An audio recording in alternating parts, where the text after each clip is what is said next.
Kodanikuühendus Eesti Metsa Abiks ehk EMA sündis 2016. aasta detsembris eesmärgiga suunata Eesti jätkusuutmatuks paisunud metsapoliitika tagasi säästvale rajale. Oma 4 tegevusaasta jooksul on EMA julgustanud kodanikke üle kogu maa asutama kohalikke looduskaitseorganisatsioone ning aidanud neid nõu ja jõuga nende looduskaitselistes tegevustes. EMA algatusel ja koostöös kohalike elanikega on EMA päästnud metsi Harku järve ääres, Lohusalu rannas, Kurgjapõlistel aladel ja mitmel pool mujal. Kohalike elanike enda algatatud kogukonna metsade kaitset Riigimetsa Majandamise Keskuse ehk RMK raiete eest on EMA toetanud Kuusalus, Ohtul, Kosel, Padisel ja teistes piirkondades, kus elanikud abi leidmiseks EMA poole pöördusid.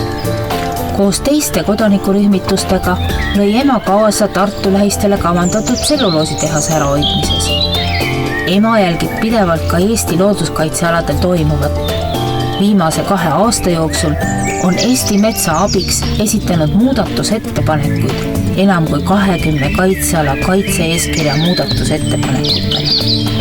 Samuti on EMA vaidlustanud 10 looduskaitsealade ja kaitsealuste liikide elupaikade raieid ning pöördunud osade juhtumite lahendamiseks ka kohtu poole. Eesti Metsa Abiks tegeleb pidevalt ka metsaprobleemide tõstatamisega rahvusvahelisel üldsuse silmis.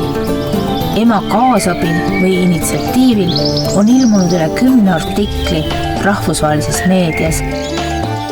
Ühendus Eesti Metsa Abiks on leidnud mitmeid tugevaid liitlasorganisatsioone üle kogu maailma. Rahvusvahelise töö üheks põhisuunaks on võitlus puidulise biomassi kasutamise vastu, mille on hukka mõistnud ka Euroopa Akadeemiate Nõukogu.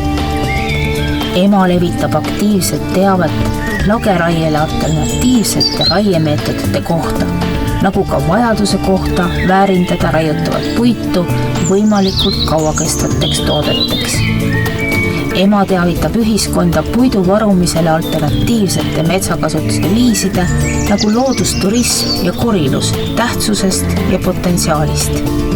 Eesti Metsa Abiks korraldab metsateemalisi konverentse, hariduslikke loodusmatku ja rahvalaagreid, tegeledes läbivalt metsa kui Eesti kultuuri keskme teadvustamise ja looduslike pühapaikade kaitsevajaduse rõhutamisega.